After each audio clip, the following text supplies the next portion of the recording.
김윤경의 생생경제. 안녕하세요. 김윤경입니다. 기술의 발전은 정말 다 따라가기가 어려울 만큼 빠르게 이루어지고 있고요. 그야말로 생활을 스마트해지고 있습니다. 근데 한번 생활하고 있는 주변을 돌아보세요. 돌아보면 온통 전자기기입니다. 전자파 걱정은 안 해도 되는 걸까요? 오늘 전자파와 건강 얘기 오랜만에 한번 해보도록 하겠습니다. 취업하기 참 어렵고요. 또 인문계 학생들은 더 어려운 경우가 많은데요. 기술과 또 융합교육을 받을 수 있는 곳이 있습니다. 한국폴리텍 대학인데요.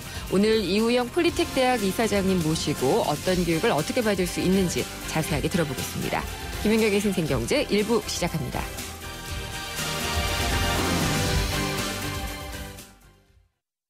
엄마라는, 도전이라는, 헌신이라는 이름의 흉터.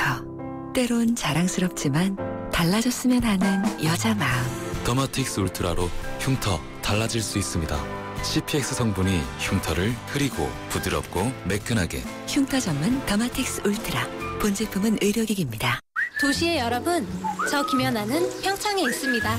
맑고 깨끗한 강원 평창수와 함께요. 해발 680m, 평창의 깨끗함을 담은 강원 평창수로 오늘도 힘내세요. 평창 동계올림픽 공식 먹는 샘물 강원 평창수. 연아랑 마셔요. 발빠르게 전하는 증시 마감 시황. 따끈따끈한 오늘의 증시 소식과 함께 심층 분석 시작합니다. 오늘의 증시 분석. 네, 오늘 증시 돌아보겠습니다. 유한타증권 선능력 지점의 박진희 부장입니다. 안녕하십니까? 네, 안녕하세요. 네, 시장이 자꾸 떨어지네요. 아, 정말 큰일이네요. 네. 보고 있는 분들도 상당히 좀 많이 주식 거래하시는 분들 많이 힘드실 것 같으세요. 지금 오늘 거래소 시장 1914.55 마이너스 24.83포인트로 마감을 했고요. 네. 코스닥도 656.71포인트 마이너스 13.84포인트로 마감을 했습니다. 오늘 장 초반에는 일정 부분 낙폭 과대주를 중심으로 해서 반등이 좀 강하게 나오는 듯 했습니다만은 오장 들어서면서 환율이 다시 좀 변동을 일으키면서 자동차 섹터가 다시 회복을 하면서 다시 또 코스닥과 개별주들, 특히 이제 내수주 섹터들의 좀 하락이 다시 좀 이어진 모습이고요. 특히 코스닥 시장에서도 좀 들리는 얘기로는 또 주가 조작설 이런 얘기들도 좀 퍼지면서 관련주들이 좀 급락을 했고요. 그러다 보니까 또 주변에 있는 다른 우량한 종목들까지도 같이 좀 파급이 되면서 금락세를 좀 이어가는 모습이 나서 상당히 좀 많이 안타깝습니다. 네. 외국인들이 파는 것만 해도 지금 거의 열흘이 넘은 것 같네요. 네, 외국인들은 한번 팔기 시작하면 꾸준히 파는데요. 얼마 전까지는 하루에 한 몇백억 정도 팔다가 최근 들어서는 이제 몇천억으로 단위를 좀 늘렸습니다. 네. 그래서 상당히 좀 외국인들의 매도세가 좀 부담이 되고 있고요. 전체적으로 외국인들이 코스닥은 또 사고 있는 모습이긴 합니다. 근데 코스닥에서 뭘 사는지 모르겠네요. 전체적으로 코스닥 상당히 좀 파란색이거든요. 예. 그리고 거래소 같은 경우도 기관이 연기금과 투신권, 사모펀드 등을 통해서 오늘 좀 많이 방어를 하려고 노력을 했습니다만은 외국인들이 오늘 2,900억대 좀 매도를 보여주는 그런 모습이었고요. 그나마 조금 희망적이다라면은 장중에 한 2,000개 이상 네. 매도를 강하게 하던 선물을 좀 마지막에 좀 환매수를 하면서 한 479개 약 정도 마이너스로 끝냈다는 점이 그나마 다행이긴 한데요. 지수가 1920을 좀 이탈하면서 마감이 돼서 좀 상당히 좀 부담스러운 모습으로 좀 마감이 됐습니다. 이제 갑작스러운 어떤 부정적인 변수가 있는 건 아니잖아요. 근데 이게 상당히 안 좋은 게요. 한번 안 좋은 뉴스가 확 나와서 확 빠지면 괜찮은데 확 빠지지 않고 매일매일 조금씩 빠지니까 희망 고문을 하면서 그렇죠. 고문을 당하면서 내일은 오를 거야 이런 고문을 당하면서 개인 투자자들이 지금 계속 바닥으로 내몰리고 있는데요. 바닥인가 싶었던 부분에서도 지금 거의 한 지하 한 5층까지는 내려오지 않았을까. 또 지하 5층이 다들 바닥이라고 생각하면 또 농담 삼아서 그 밑에 땅굴도 있더라 이런 얘기도 있는데 지금 바닥을 쉽게 좀 예단하기가 어려울 정도로 국내 주식시장이 좀 많이 흘러내리고 있는데요. 오히려 중국 시장 같은 경우도 급락 이후에 오늘은 그다지 많이 하락을 하지 않고 조금 좀 반등을 저점에서 좀 하고 있는 모습이긴 한데요. 미국 시장도 어제 의사로 공개하고 나서 오히려 좀 많이 올랐었다가 장중에 좀 유가가 하락을 하면서 에너지 관련주들이 좀 빠지면서 하락을 한 케이스라서 하락의 질이 그다지 나쁘지는 않았는데 우리 시장은 지금 수급의 불균형이 상당히 좀 시장에 부담이 되고 있는 모습인데요. 일단 외국인들이 지금 발을 빼면서 그런 부분들로 인해서 아시아 증시 대부분이 다 최근에 많이 하락을 하고 있는 모습인데요. 이 부분은 다들 금리 인상에 대한 우려 때문일 거야다라고 다들 생각을 하고 있습니다. 근데 내면을 뜯어보면 다들 금리 인상 우려감 주가에 지금 상당히 많이 반영이 되지 않았나라고 개인적으로 생각을 하고 있거든요. 네. 그런데도 불구하고 그러면 금리 인상을 할 때까지 계속 빠진다며 만약 9월에 안 하고 12월까지 하면 12월까지 계속 빠져야 된다는 논리가 되는데 사실 좀 말이 안 되고요. 최근에 좀 하락을 보면 급하게 좀 외국인들이 아시아권 통화 약세를 틈타서 좀 환차손이 좀 우려가 되고 있기 때문에 네. 좀 빠르게 발을 빼면서 수급이 좀 불균형화된 이런 부분들이 좀 주가 하락에 좀 영향을 좀 많이 미친 것 같고요. 오히려 금리 인상을 하게 되면 시장은 좀 반전할 가능성이 좀 높다라고 개인적으로 생각을 하고 있는데 지금은 좀 아시아 시장의 대박인 세일이 아닐까라는 개인적인 좀 생각을 하고 있습니다. 그렇군요. 그리고 이제 경제에 대한 어떤 전망을 선반영한다고도 볼 수가 있을 텐데요. 비관적인 전망들이 많은 것도 앞으로 이렇게 오르기는 쉽지 않겠다라는 생각을 갖게 하는데요. 네, 지금 경제 전망 말씀하셨는데 일단 경제가 과거 3년 동안 한 번도 좋았던 적은 없었습니다. 경제 전망이. 예. 그럼에도 불구하고 그동안 많이 올라왔거든요. 이제 미국은 그럼 경기가 좀 좋아질 것 같다라고 금리를 올리겠다고 하는 마당에 경제 전망이 안 좋다라는 것도 사실 좀 말이 안 되죠. 실질적으로는. 우리 경제요. 그렇죠. 네. 우리 경제 같은 경우도 이보다 과연 더 나빠질 수 있을까라는 생각을 할 정도로 주가가 상당히 좀 많이 안 좋은데요. 물론 말씀하신 대로 경기가 강하게 회복될 전망은 사실은 높지는 않습니다. 물론 내수도 불안정하고 수출 기업들도 상당히 실적 부분에 있어서 약화된 그런 모습들을 보여주고 있기 때문에 네. 부담만 있는 부분들은 상당히 좀 있는 건 사실인데요. 그런 부분들이 너무 좀 과하게 주가에 현재 좀 반영됐다라는 점, 특히 네. 지수는 1900대 초반인데 심리적으로 다가오는 지수는 1500도 안 된다라는 점. 금융위기 네. 2008년도 당시보다 더 지금 낮다라는 점. 알겠습니다. 이 점이 상당히 좀 부담인데 오히려 좀 희망을 갖고 힘을 내셨으면 좋겠습니다. 네, 잘 들었습니다. 감사합니다. 네, 감사합니다. 유한타증권 선능력 지점의 박진희 부장이었습니다. 오늘 하루 당신이 꼭 알아야 할 경제 뉴스는 중요한 경제 뉴스를 콕콕 집어드립니다.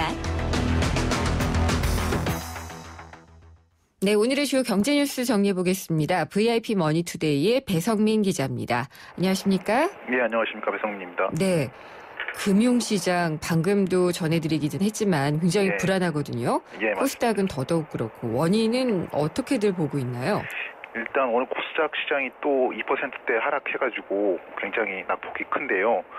이 낙폭으로 따져보면 이제 지난 11일에 이제 중국이 위안화 평가 절하를 단행한 이후로 6일간 코스닥 지수 하락폭이 10.8%로 세계에서 가장 많이 떨어진 시장이라고 합니다. 일단은 많이 올랐기 때문에 많이 내렸다 이런 아주 원칙적인 말씀을 드릴 수밖에 없는데요. 네. 일단 코스닥 시장에는 뭐 바이오주 등을 중심으로 해서 많이 올랐었고, 근데 코스피는 그런 말이 좀 박스피라 그래가지고 일정 네. 구간 내에서만 움직였기 때문에 그 상대적인 충격이 좀 더한 것처럼 느껴진다 이런 건데, 일단은 수급적 요인이 가장 큰 것 같습니다. 이제 신흥시장에 물렸던 자금이 이제 미국 금리 인상을 앞두고 이제 이탈하고 있기 때문인데, 방금 말씀하셨던 것처럼 뭐 이제 이 기업들도 수출로 해서 이익을 크게 못 내고 있고, 내수 경제도 뭐 성장이 좀 둔화된다 이런 네. 것도 있고, 중국 성장률이 25년 만에 7% 밑으로 떨어지지 않겠느냐 이런 전망을 겹치면서 예. 신용국 금융시장에서 돈이 빠져나가고 있다 이런 것이 가장 큰 원인으로 보입니다. 박앤세일, 뭐 대세일이다 뭐 이런 얘기까지도 나오는데 예. 우리나라가 그래도 기초 체력이 좀 좋으면 좋을 텐데 말이에요. 예, 그렇습니다. 근데 성장률 전망치가 뭐 많이 하향 조정되고 있기 때문에 물론 네. 다른 것보다는 조금 나을 수도 있을까 이런 생각이 들긴 하지만 그다지 아주 뭐 낙관적인 전망은 많이 안 나오고 있는 것 같습니다. 그렇군요. 근데 부동산 시장을 보면은 이게 예. 약간 좀 시차를 두는 건지 모르겠는데 예. 서울 아파트 매매 가격 사상 최고치라고 하고 분양 시장도 뜨겁다고 하고 조금 증시와는 다른 분위기네요. 예, 조금 분위기는 다른데 예. 일단은 뭐 이제 통계적으로 보면은 서울 아파트 매매 가격이 사상 최고가를 넘어섰다. 뭐 이런 일부 지역에 국한될 수도 있겠습니다만은 뭐 30%의 지역에 육박하는 뭐 그런 아파트들이 그렇다 이런 건데요.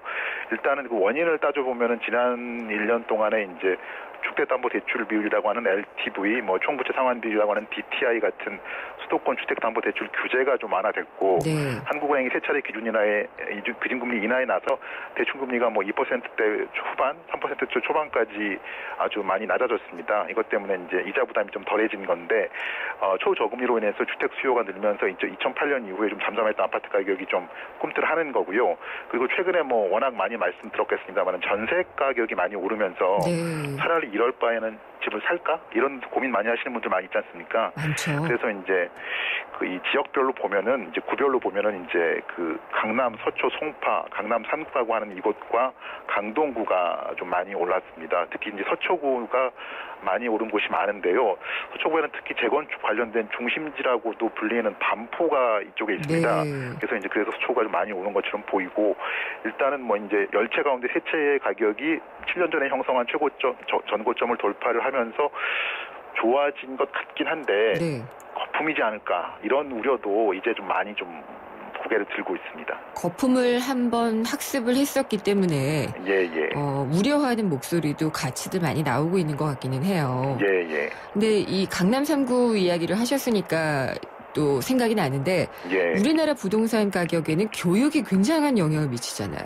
예, 그렇습니다. 이제 그런 것들이 뭐 어제 오늘 일이 아니긴 한데요. 일단 최근에 나온 통계를 한번 보겠습니다. 이제 서울 지역 내에서 이제 대입을 위한 수학 능력 시험을 잘 보는 학생들이 특정 구역에 특정 구에 몰려 있는 현상이 아주 반복적으로 지속이 되고 있는데 뭐 일반구를 일단 뭐 기준으로 하겠습니다.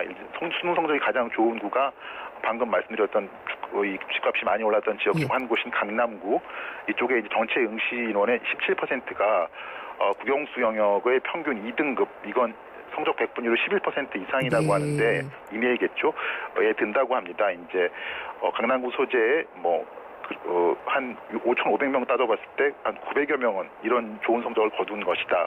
근데 이제 25개구 평균은 4.4% 정도밖에 안 됩니다. 강남 한 4배 정도 이상은 강남구 쪽 성적이 좋다 이렇게 평가하셔도 될 것 같은데요. 쏠림이 강한데요? 예, 성적 우수 학생이 많은 구가 이제 서초구도 그렇고 여기 12%가 그런 범주에 들었고 양천구 9.3%, 송파구 7.4% 수준이었는데 학원이 많은 곳이군요. 예. 강남구가 이제 서초구와도 차이가 좀 많이 나고요. 네. 평균 4% 이보다 낮은 비율의 구도 있습니다. 여기 들어가셨다고 해서 반드시 언짢게 생각하실 필요는 없을 것 같은데 일단 말씀을 드리면은 금천구가 그렇고요. 1.1%만 그 범주 안에 들어섰고 중랑구가 1.5%, 도봉구가 2%, 구로구가 2.1% 등으로 17개구가 이런 정도라고 합니다. 그리고 전국 일반구 가운데 상위 50개구를 분석해 보니까 서울에 총 12개의 일반구가 들어갔는데 대부분 이제 강남 쪽 학교인 것들이 대부분입니다. 제가 사는 곳은 전혀 등장하지 않는데 이거 어떻게 해야 될까요?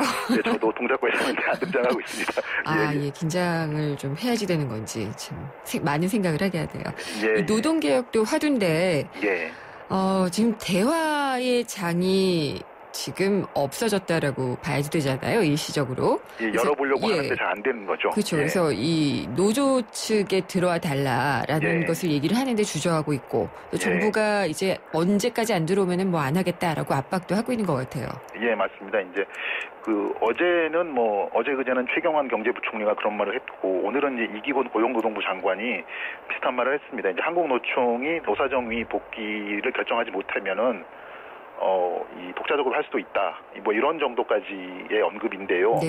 노동개혁 안에는 일단 임금 피크제라든지 청년 일자리 확대 같은 여러 가지 안들이 담겨 있는데 일단은 한국노총이 못 들어간 이유부터 한번 살펴보면요. 일단은 그 정부나 여당 쪽 분석은 한국노총 지도부가 강경파에 밀렸다 이렇게들 분석을 하고 있습니다. 이제 이게 여의치 않으면 정부 입법을 통해서 노동개혁을 주도한다 이런 뜻도 내비친 건데 노사정 대타협을 유도를 하되 정부에서는 이제 박근혜 대통령이 최근에 노동개혁 4대 개혁을 얘기하면서 노동개혁을 가장 강하게 얘기했기 때문에 어떻게든 뒷받침을 해야 된다 이런 쫓기는 기분 같은 게 있을 거고요. 새누리당이 좀 더 공세 수위가 좀 높습니다. 좀 안 쓰는 말이긴 한데 일부 과격분자 이런 말 잘 안 쓰지 않습니까? 과격분자들이 양대 노총에 가입된 10%의 고임금 기득권을 지키기 위해서 국민의 명령을 저버렸다 이런 비판도 내놓고 있고요. 김무성 새누리당 대표가 고용 절벽 앞에 절망하는 청년, 비정규직 눈물을 외면했다 이렇게도 뭐 비난을 한 거죠. 근데 반면에 야당 입장은 조금씩 다릅니다. 야당에서는 새정치민주연합 같은 곳에서는 이제 법인세 인상이라든지 대기업의 사내 유보금, 사회 환원 등을 통해서 재별 개혁이 선행돼야 한다 이런 말을 했습니다. 일단 근데 한국노총이 여기 노사정리에 들어간다고 하더라도 네. 또 다른 이제 축이 있지 않습니까? 민주노총이 있는데 이곳 애초에 들어가고 있지 않습니다. 네. 그래서 이제 노동개혁의 안이 나와도 과연 전 노동계를 아울 수 있는 안이냐 이런 것도 좀 의문이고 일단은 오는 22일에 정부 노동개혁을 규탄한 노동제 대회가 열린다고 합니다. 다음 주 26일에 한국노총이 다시 한번 중앙집행위원회를 연다고 하는데 네. 노사정 복귀 문제가 초미의 관심사가 된 것만은 분명해 보입니다. 예. 노동부 장관이 26일까지 복귀 안 하면은 대화 안 한다고 했는데 딱 그날이네요. 예, 뭐 비슷한 시한 같은 것을 두고 말하는 거겠죠. 그리고 이 가요가 히트를 해도 저작권 가진 작사가나 작곡가가 돈을 많이 못 번다 이런 얘기도 있고 하잖아요. 예. 근데 놀이동산도 그렇고 백화점 이런 곳에서 음악을 틀 때 공짜로 사용해서 좀 무리를 빚고 있는 곳이 있다고 하죠? 예. YTN에서 보도하신 건데요. 이제 롯데월드에서 이제 그런 곳이 바로 롯데월드입니다. 롯데월드에서 이제 놀이시설 같은 거 보면 많이 음악들 틀고 이런 것들 때문에 뭐 거기 계신 분들 흥겨워들 하고 그러시는데 6년 동안에 이제 한 200여 곡 이런 곳을 이제 200여 곡을 매년 틀었는데 6년 동안 공연 보상금 명목으로 지급해야 할 돈을 지급하지 않았다고 합니다. 네. 영원 아무것도 지급하지 않은 거죠. 그래서 이제 저작권 단체에서는 한 5천만 원 정도 매년 손실을 봤다 이렇게들 예상을 하는 겁니다. 이것도 뭐 충분할까 이런 데 좀 의문이 있긴 한데 일단은 이제 그쪽 입장을 들어보면 저작권법을 보면은 이제 판명 음반을 사용해서 공연할 경우에 연주자나 가수, 음반 제작자에게 보상금을 지급하는데 음반이 사용되지 않았다. 디지털 음원이 사용됐기 때문에 공연 보상금을 지급하는 것에 대해서 좀 미온적인 것 같은데 조금 어불선설인 면도 있습니다. 알겠습니다. 아무튼 노래가 들린 건 분명한데 그래서 이제 방금 말씀하셨던 것처럼 이제 그 조용필 씨 같은 경우에도 가왕이라고 불리는데 뭐 80년대 초반 이런 때 자기가 직접 작사 작곡했던 노래에 대해서도 저작권을 제대로 인정받지 못하는 경우도 있고요. 몇 년 전이긴 합니다만 달빛 요정 역전 말홈런이라는 그런 1인 밴드 있었는데 이분도 생활고에 시달리다가 돌아가신 경우가 있는 뮤지션도 있는 거죠. 저작권료에 대한 좀 각성이 필요하지 않을까라는 생각이 드네요. 오늘 여기까지 들어야 될 것 같습니다. 감사합니다. 네, 감사합니다. VIP 머니투데이의 배성민 기자였습니다. 새로워진 산타페를 보았다. 그 어느 때보다 강렬하다. 새로워진 산타페의 운전석에 앉았다. 그 어느 때보다 편안하다. 부드러운 승차감과 강인한 외관. 모든 면에서 만족스러움. All around perfection. 산타페 더 프라임 탄생. New thinking, new possibilities. 현대자동차. 사는 게 뭐라고 대단한 거라고 우리가 뭐라고 기쁨이 든다고. 와, 왜 이렇게 잘 넘어가? 우리가 모였으니까. 요새 참 취업하기 어렵고요. 인문계 학생들 더 어려운 경우가 많은데요. 기술교육도 받으면서 융합교육을 실시하고 있는 곳이 있습니다. 한국폴리텍 대학인데요. 잠시 후 2부에서 이우영 폴리텍 대학 이사장님 모시고 자세한 얘기 들어보도록 하겠습니다. 그리고 오늘도 생생경제에서 청취자분들을 위한 선물을 준비를 해놓고 있습니다. 생생경제에 대한 의견을 보내주신 분들이 대상이 되는데요. 그 가운데 몇 분을 추첨해서 참 쉬운 중국어, 문정아 중국어에서 드리는 10만 원 상당의 온라인 수강권 준비를 해두고 있습니다. 또 미워할 수 없는 한량 배비장과 도도한 미색 애랑의 유쾌한 조선 한량 유혹 사기극, 정동극장에서 공연되는 배비장전 관람권도 보내드립니다. 의견은 문자로 주시면 됩니다. 짧은 건 50원, 긴 건 100원의 정보 이용료가 부과되고요. 휴대전화 우물정의 0945번, 우물정의 0945번으로 보내주시면 됩니다. 잠시 후 광고 듣고 2부로 돌아오겠습니다. 안녕하세요. 민상토론의 유민상입니다. 복잡한 세상사와 정치 이야기 머리 아프고 답답하시다고요? 그렇다면 FM 94.5 YTN 라디오를 켜세요. 아주 그냥 시원하게 풀립니다. 주말엔 뉴스 앤 뮤직으로 음악도 즐기시고요. 모바일 앱 예스로도 전 세계 어디서나. 우리 경제의 민낯을 한꺼풀 벗겨보는 경제 뉴스. 경제를 위한 새로운 시각. 김윤경의 생생경제.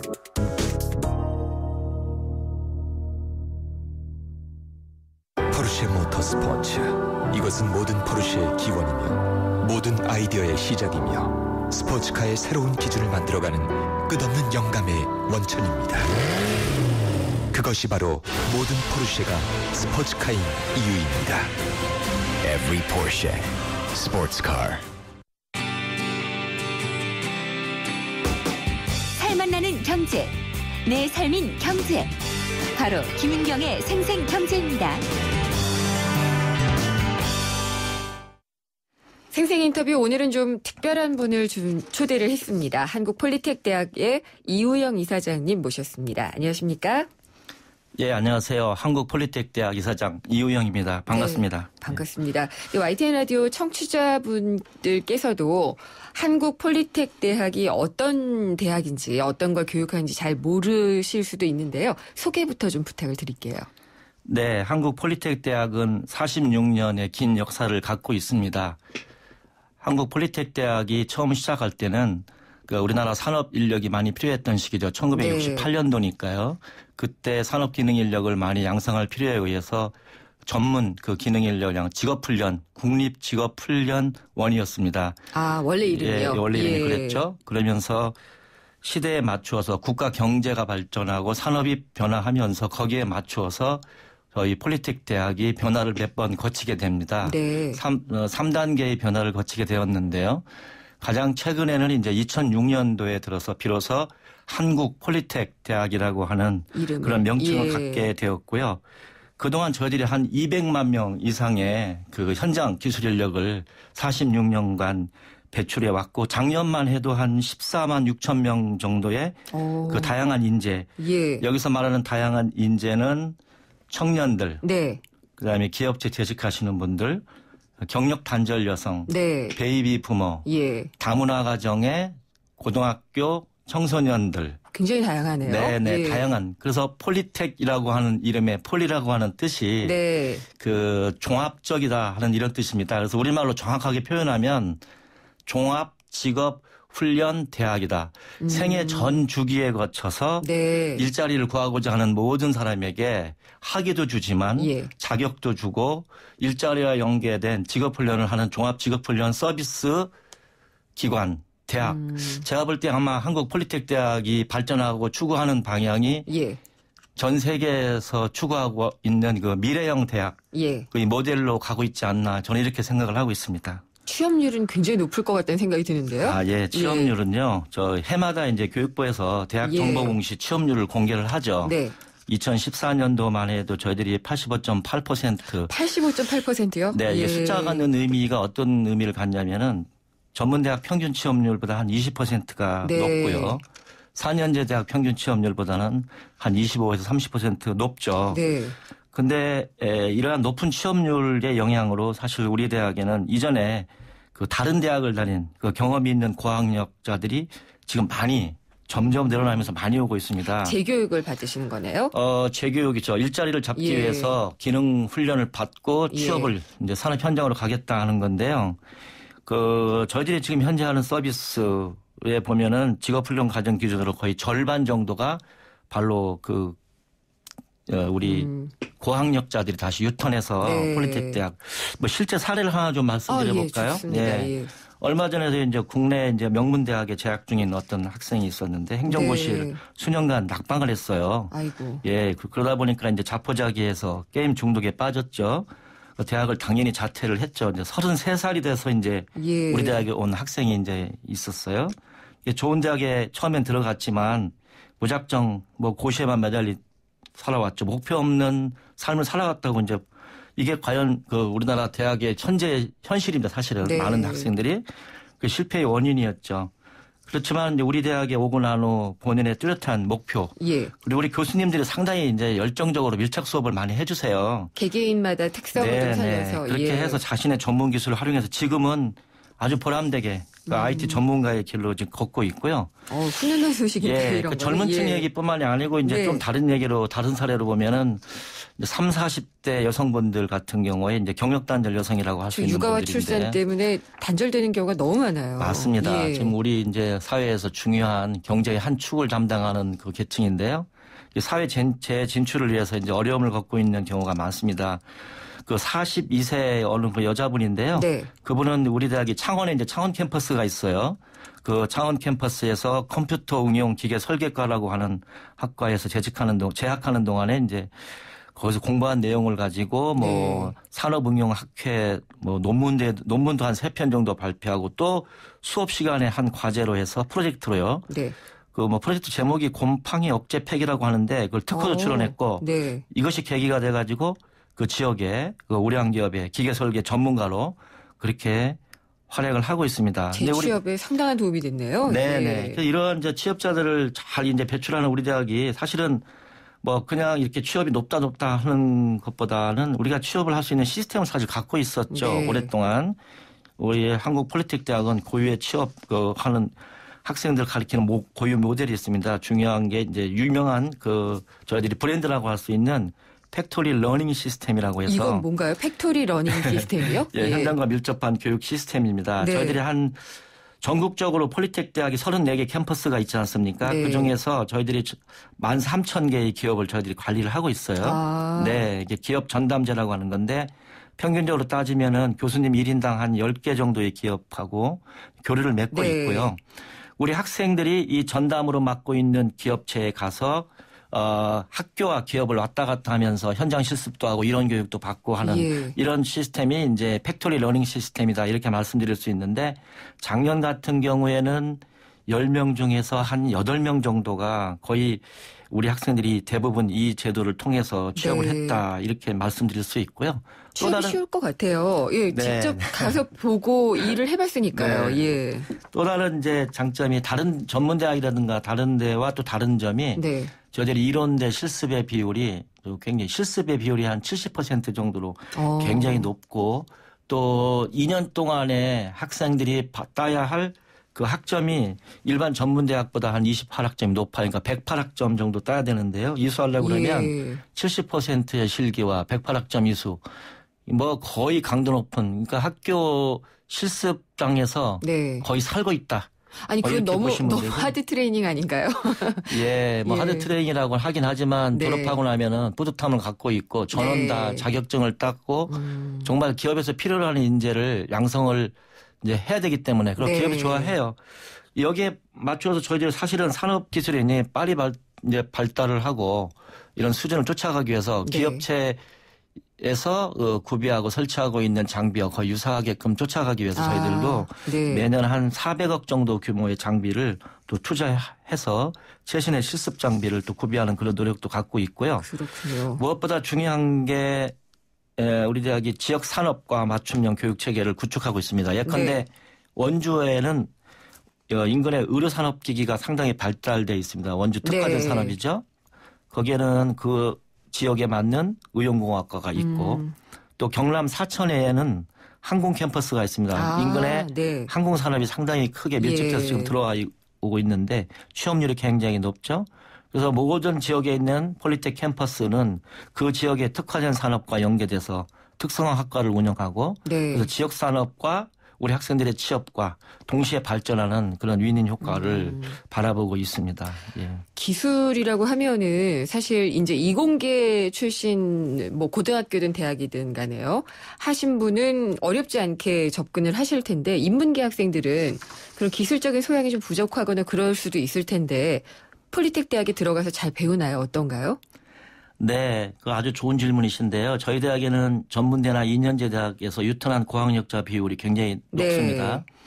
특히 기능사 과정, 이게 취업을 목적으로 하는 직업훈련 과정이거든요. 그 기능사 과정에는 2명 중에 1명이 고학력자고 그 2명 중에 1명 중에서 또 절반은 인문계 출신입니다. 예, 굉장히 비율이 높습니다.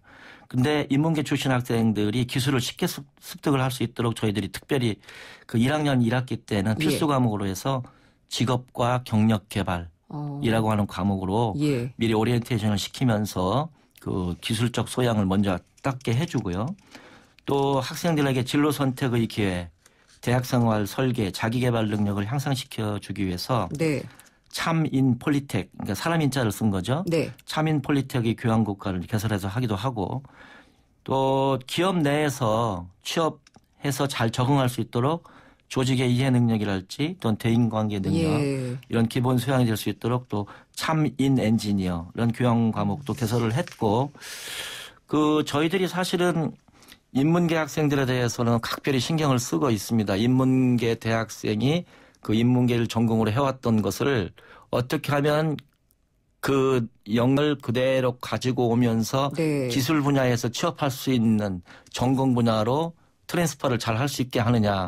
그 분야에 대해서 깊이 연구를 하고 쉽게 접근할 수 있는 예컨대 소프트웨어 분야라든가 IT 또 요새 데이터 테크놀로지라고 하는 분야들은 사실은 이게 이공계라고 보기보다는 인문계적 수강이 굉장히 중요한 그런 분야들인데 지금까지는 우리가 말하는 이게 융합 과목이라고 볼 수가 있거든요. 그러니까 이런 분야에 대한 것들이 우리가 과목 설계가 참 약해 있었어요. 그래서 폴리텍에서는 적극적으로 이런 과목 설계도 해 나가고 이제 있습니다. 그리고 이제 조금 더 적극적인 개념으로 저희들이 내년에는 대학교 재학 중인 다른 대학에 재학 중인 학생들이죠. 1학년에서 3학년 대상으로 해서 직업훈련 체험 과정을 폴리텍 문호를 오픈을 해가지고요. 다른 대학이나 다른 전문 대학에 있는 학생들도 들어와서 그럼 학점 취득도 연계하고 이런 제도를 동시에 할 수 있도록 고용노동부가 설계를 하고 있고 그거와 전 단계로 올해 즉시 저희들이 또 하나 이제 자격 요건을 바꾼 게 그동안 저희들이 기능사 과정에 들어오려고 하면 사실은 대학 재학생이 아니고 대학을 졸업하고 나서 일자리를 구하고자 하는 학생들을 대상으로만 해왔던 것을 올해부터 곧바로 대학 재학 중인 학생들 다른 대학에 재학 중인 인문계 학생도 곧바로 들어올 수 있게 문호를 개방했습니다. 그래서 이번 달부터 이제 저희들이 서울 강서 캠퍼스나 인천 캠퍼스 등등 6개의 캠퍼스에서 필요한 과정을 저희들이 개설을 해서 모집을 하고 있고 자세한 내용은 저희 홈페이지에서 찾아보실 수가 있겠습니다. 굉장히 현실적으로 조건을 많이 바꾸신 것 같네요. 대학 재학 중인 학생들도 와서 배울 수가 있고. 네. 인문계 학생들 취업이 너무 어려운 현실이라서 국가적으로 지금 굉장히 어려운 시기인데 빨리빨리 변화의 대응을 우리 폴리텍이 해 나가야 된다고 보고 있습니다. 시간이 많지 않아서 이 이사장님께서 굉장히 노력하고 계시는 분야가 이제 취업과 고용 분야인 것 같은데요. 청취자분들하고 또 취업을 준비하고 있는 분들께 조언 한마디 해주신다면 어떤 게 있을까요? 네, 생생경제 애청자 여러분, 감사합니다. 저희 지금 시대는 능력 중심의 사회입니다. 과거와 같이 저희가 학벌, 학력, 이런 사회 스펙을 중시하는 사회에서 이제 국민 누구나가 능력을 제대로 평가받고 그 능력에 따라서 처우를 받고 이렇게 하는 사회로 지금 가고 있습니다. 사실은. 우리 기술은 정직하죠. 그래서 기술로 흘린 땀은 고스란히 여러분의 능력이 됩니다. 우리 폴리텍 대학이 바로 국민 여러분들 곁에 서서 여러분들이 필요로 한 기술 교육을 준비하겠습니다. 평생 기술로 평생 직업을 책임지는 국민의 생애 전 주기를 아우르는 그런 종합 직업교육 서비스 기관이 되도록 그렇게 노력을 하겠습니다. 감사합니다. 굉장히 좀 바람직한 말씀들을 많이 해주셔서요. 반가웠고요. 많은 분들이 또 도움을 얻을 수 있으면 좋겠습니다. 오랜 시간 말씀 감사합니다. 예, 감사합니다. 한국폴리텍대학의 이우영 이사장이었습니다.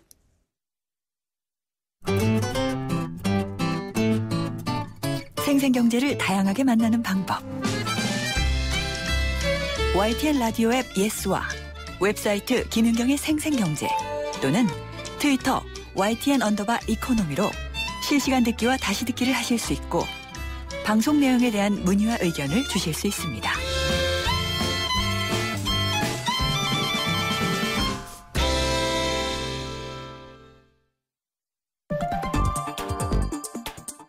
숫자로 보는 세상 빅데이터로 만들어본 경제 지도. 빅데이터 경제지도 시간입니다. 다음 소프트의 최재원 이사님 나오셨습니다. 안녕하십니까? 네, 안녕하세요. 항상 트렌드를 앞서가시는 분. 트렌드가 나오기 전에 분석하시는 분이죠. 그래야지 의미가 있더라고요, 요새는. 저희가 방송하고 나면은요. 한 달, 2달쯤 후에 그게 아이템으로 기사로 나오더라고요. 네, 저도 그래서 신기하더라고요. 이게 숫자로 보는 신기한 세상이라고. 네, 정말 신기한 세상이 지금 나타나고 있더라고요. 오늘은 뭔가요? 요새 1인 방송에 대한 얘기들이 많이 나오고 있고요. 또 실제 또 방송에 나오고 하고 있고 그래서 기존에 우리가 알고 있는 1인 방송하고는 포맷이 조금 다르긴 한데 그래서 뭐 신개념 1인 방송이다라는 표현도 있는데요. 근데 아마 저보다 이 김경 기자님이 더 인터넷이 발달하면서 네. 미디어가 바뀌었다라는 건 많이 느끼죠. 예, 훨씬 더 많이 혁신이 아닌가 할 정도로 저는 이제 느끼는데 그 중에 이제 가장 눈에 띄는 게 이 기존의 그 미디어를 소비하는 그 주체가 예전에는 생산하는 주체가 정해져 있었는데 지금은 또 1인 미디어라고 해서 본인들이 다 직접 생산하는 경우도 많잖아요. 프로슈머예요. 그러니까 프로듀스도 하고, 컨숨도 하는, 그러니까 만들기도 하고 소비도 하는. 그렇죠. 그래서 이제 기존에 우리가 갖고 있는 그 매체의 영향력이 많이 떨어졌기도 했고요. 그래서 뭐 그런 부분에서도 안타깝긴 하시겠지만 어쨌든 이 사회적인 관계가 좁혀지면서 생기는 현상 중에 하나라고 보거든요. 네로우 캐스팅인 것 같아요. 제가 학교 때 배웠던. 전문 용어 이제 하시네요. 드디어. 브로드 캐스팅이 아니라. 그래서 이제 블로그나 페이스북, 트위터 같은 경우가 지금 이제 이런 그 1인 미디어를 확대시킨 어떤 매체라고 볼 수 있는데 예전에도 사실 그 우리 뭐 텍스트를 통해서 이렇게 하거나 또 라디오 그런 방송에서 이런 것들이 1인 미디어가 있었지만 지금은 이제 그 동영상으로 조금 확대됐다라고 볼 수 있는 거고 이 사회적인 관계가 예전에 이렇게 멀어져 있을 때는 사람들이 느끼는 감성이 외로움이었거든요. 근데 오히려 이게 지금 더 좁혀지면서 사람들이 느끼는 건 이 소외감을 느끼고 있어요. 왜냐하면 다른 사람은 정말 잘 지내고 있는데 나만 잘 못 지내는 건가? 이런 어떤 소외감이라는 감성이 많이 느끼고 있는데 이게 좁혀지면서 또 다른 그 부작용들이 많이 생겼잖아요. 나에 대한 어떤 감시나 이런 것들. 그래서 이 싸이월드가 사실 어려워지게 된 결정적인 그 시작은 이 시어머니가 며느리한테 일촌 신청하면서부터였거든요. 그러니까 카톡 친구 이런 거요? 그렇죠. 근데 뭐 카톡은 뭐 할 수 있지만 이 싸이월드에서 일촌 신청은 좀 다른 의미이기 때문에 그러니까 이 사회적인 관계의 적절한 그 관계 유지가 상당히 중요한 요소로 요새 많이들 그 인식이 되고 있고요. 이런 것들 중에 일환으로 이런 신개념 1인 방송도 저는 같은 맥락에서 좀 보고 있어요. 네. 외로움과 소외감이라고 비교를 해주셨는데 확실히 다른 것 같네요. 느낌 다르죠. 소외라는 것은 어떤 특정한 것에 대해서 느끼는 감정이잖아요. 외로움이라는 건 좀 불특정한. 그래서 가식적인 그런 모습을 SNS에 많이 올리면서 더 소외감을 느끼고 외로움을 느끼게 되는 그런 안 좋은 현상들이 일어나기도 하죠. 그리고 또 SNS에 그 안 좋은 감정을 올리면은 사람들이 좋아하지 않아요. 그래서 아무리 슬퍼도 그걸 기쁘게 포장하는. 그렇죠. 캔디처럼. 그런 게 좀 발달이 돼 있죠. 근데 1인 방송도 이제 그런 상황에서 나온 건데 이게 그 뭐라 그럴까요? 이게 인기를 끌게 된 가장 매력 포인트라고 하면 어떤 걸까요? 지금 뭐 MBC의 그 마이 리틀 텔레비전, 마리텔이 이렇게 될 줄 몰랐어요. 있고요. 또 지금 SBS에 또 18초라고 하는 게 또 있어요. 두 번 정도 방송 나갔는데 제가 두 방송 처음에 이제 제작에 관여하진 않았지만 파일럿 하고 나서 이제 정규 편성 관련돼서 저희 쪽에서 피드백을 좀 드린 적이 있었어요. 그래서 이 두 개의 방송의 공통점은 소통이었거든요. 왜냐하면 지금 사용자나 시청자들은 내가 보고 있는 방송을 같이 느낄 수 있다라는 거를 중요하게 생각하고 있기 때문에 이런 것들이 그 마리텔에서는 실시간으로 내가 지금 방송을 보면서 채팅창으로 이제 뭔가를 지금 같이 있다라는 느낌을 주려고 했고요.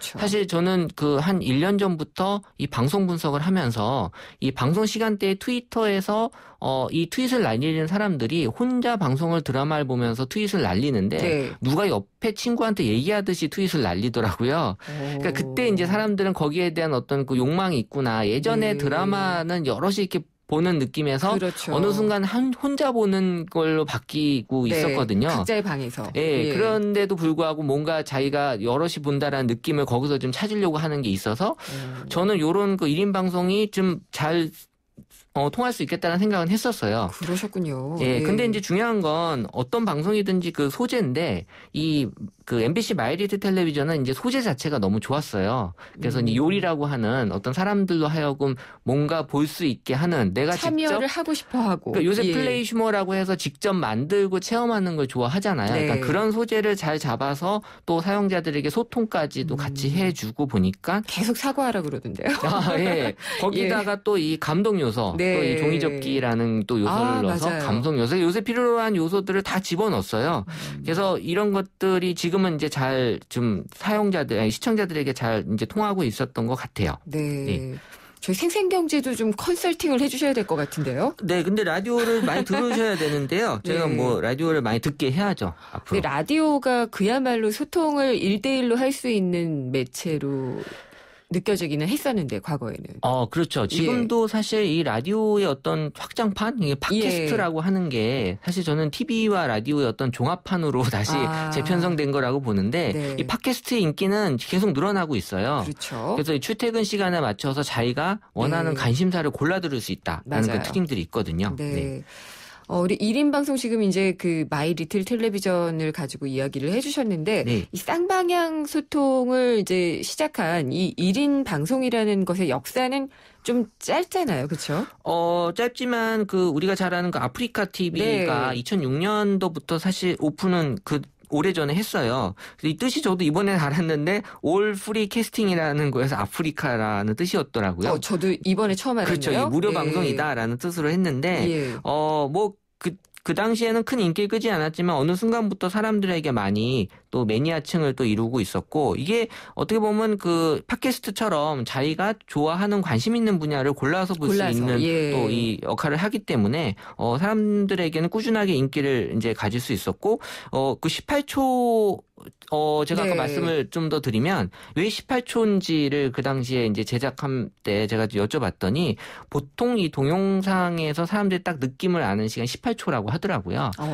그리고 유튜브에 처음 올라온 동영상이 18초짜리 동영상이었다고 하고요. 최근에 72초라는 그런 프로그램도 생겼다는데 그래요? 동영상 서비스고요. 그리고 요새는 또 이 웹에서 어떤 그 동영상 볼 때 광고 나가잖아요. 그렇죠. 근데 그 광고가 5초 후에 스킵할 수 있는 게 나가거든요. 그래서 요새는 그 5초의 기적이라고 해서 5초 안에 이 시청자들의 마음을 잡아야 된다라는 그런 광고 컨셉이 지금 들어가 있어요. 형식이 내용을 지배하는군요. 그만큼 이제 사람들이 관심 없으면 안 본다는 거죠. 근데 이게 그 처음에 아프리카 TV는 제가 이미지가 별로 안 좋았던 게 비디오 자키라고 해서 나오는데 좀 많이 안 입으신 분들도 나오고 이렇게 외모를 강조를 하든가 일단은 거기서 많았어요. 살아남기 위해서는 자극적인 걸 이제 아무래도 좀 찾을 수밖에 없는데 여전히 이제 그 1인 방송에 대한 앞으로의 그 전망에 대해서 좀 보게 되면 이 욕설이나 막말, 그다음에 노출, 그다음에 이제 방송 사고에 대한 논란이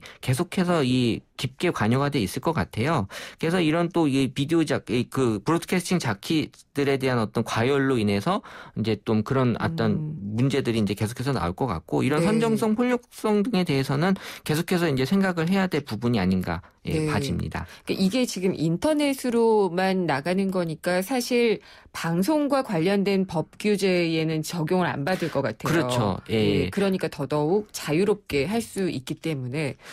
근데 이제 앞으로는 이제 모바일 대세이기 때문에 사실 TV보다도 이 모바일 쪽으로는 계속해서 더 커질 거예요. 그러니까 굳이 이제 TV로 나오지 않더라도 지금은 이제 그 마이 리틀 텔레비전처럼 이제 TV로 나와서 인기를 끌고 있지만 굳이 TV를 타지 않더라도 모바일에서만큼 더 TV만큼의 이상을 노릴 수 있기 때문에 이런 부분에 대한 규제는 제가 봤을 때 법으로라도 이제 규정을 해야지 안 그러면은 계속해서 지금 콘텐츠 생산은 하루에도 지금 엄청난 콘텐츠들이 만들어지기 때문에 이런 많아요. 것들을 잘 가려내지 않으면 요새 초등학생들 스마트폰으로 많이 접하게 되잖아요. 그러니까 이런 것들도 아무래도 좀 잘 관리가 필요한 부분이라고 봐지죠. 그리고 SNS 같은 경우에 실제로 그 미어캣인가요? 미어캣 페리스코프 이래가지고 그냥 내가 뭐 하고 있는지를 바로 SNS를 통해서 생중계할 수 있는 그런 서비스들도 나왔더라고요. 네, 뭐 일본에서도 그냥 자기가 뭘 하는지 하루 종일 이런 걸 그냥 틀어놓고 있는 게 있는데 우리나라도 아마 그 이제 들어오긴 할 것 같아요. 이런 것들이 어떤 사람들에게 인기가 이제 일어날 수 있는 요건이 충분히 되고 있어서 이런 것들이 어떻게든 잘 그 사용자들에게 접할 수 있도록 하는 문화나 이런 그 규제가 분명히 필요한 그런 어떤 개인 인터넷 방송에 대한 어떤 관리 체계들이 이제는 좀 만들어질 필요가 있다고 보는 거죠. 이사님이 워낙 앞을 잘 내다보시니까 하나 여쭤볼게요. 네. 그럼 상암동에 오셔가지고 지금 말씀하니까 더 의미심장한데 네. 방송국들이 여기 모여 있잖아요. 네. 앞으로의 이 방송국들은 어떻게 살아남아야 돼요?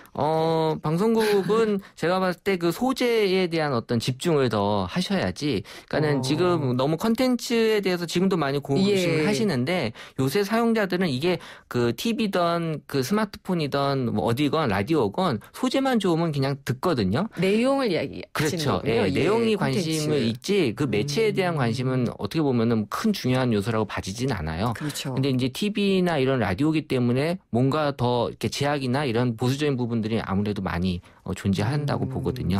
알겠습니다. 그 이사님 말씀은 잘 새겨 듣도록 하겠습니다. 감사합니다. 감사합니다. 다음 소프트의 최재현 이사였습니다.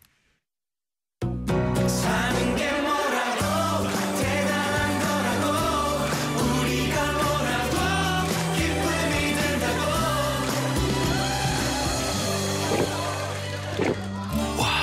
왜 이렇게 잘 넘어가? 우리가 모였으니까. 하이트. 왜? 코웨이 모든 침대는 상단이 분리될까? 침대는 몸에 닿는 부분부터 오염되잖아. 아하. 더러운 상단을 분리해 언제든 새 터퍼로 그리고 전문가의 관리까지 위생까지 책임져야 진짜 침대다. 코웨이 매트리스 케어 렌탈 1588-5200. 김은경의 생생경제 2부 포스코와 함께했습니다. 우리가 쓰는 전자기기들 굉장히 많죠. 인체에 영향을 미치는 전자파가 다 나오는데요. 휴대폰을 가지고 보면은 국내산보다는 외국산의 전자파가 3배 이상 더 많다 이런 조사 결과가 있네요. 전자파는 또 너무 우려할 만한 것도 아니다라는 주장도 있는데요. 전자파에 대한 오해와 진실, 내신 뉴스 듣고 생생경제 3부에서 알아보겠습니다.